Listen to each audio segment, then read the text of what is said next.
I can go on with many more cases in Colombia. We know that 182 killings of human rights defenders and environmental defenders have taken place in the previous calendar year.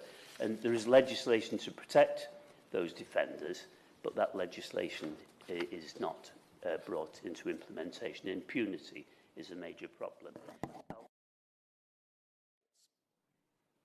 Among the organisations at the IPU's marketplace on Tuesday was AB Colombia, who I have worked with both before and since being elected into this House, and with whom I had the privilege of visiting Colombia back in 2018. And I know the member for Rochdale takes a very keen interest in the situation in that country as well. And many of the communities there who face challenges to their human rights experience these less at the hands of their government, but more often as a result of the actions of multinational companies. Anglo Gold Ashanti, for example, who want to displace peasant farmers in the Cajamarca region by opening what their marketing sales make sound like a small artisanal gold mine, but in fact it's called La Colosa and would involve essentially blowing the top off a mountain with all the attendant risks to land and water quality and the way of life for people living in hundreds of surrounding square kilometres. And in the north of the country, the multinational Glencore have chosen to sue the Colombian government for millions of dollars because the Constitutional Court made a decision to prevent the expansion of its Cerrejón coal mine, which would violate the fundamental rights of the Wayuu indigenous peoples. So it is more important than ever that the UK government seeks to find ways to incorporate the Ruggie principles on business and human rights into appropriate legislation and regulations so that companies based in the UK or which trade on the London stock market are held to the highest possible standards. One of the biggest themes for the UDHR's 75th anniversary has been the role of people who defend human rights.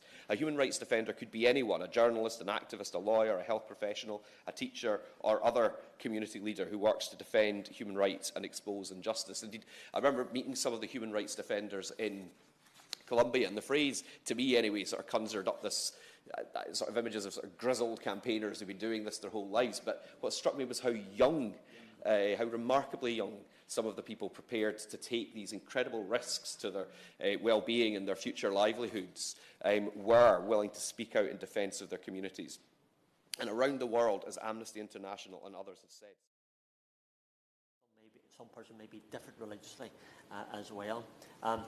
Whenever I first came here, I was one of the Friends of Colombia group. It was, again, other gentlemen referred, I just want to quickly mention it, if I can, Madam Chair. And that is that the land grabbing that takes place against the peasants, against the lower class by big business, some of it, I have to say, should know better, influenced, I say, by some of those companies who have their headquarters in Western countries as well, encouraged and supported by the police, by the army as well. So we speak for them. The UK is a leader of the prevention of atrocity crimes.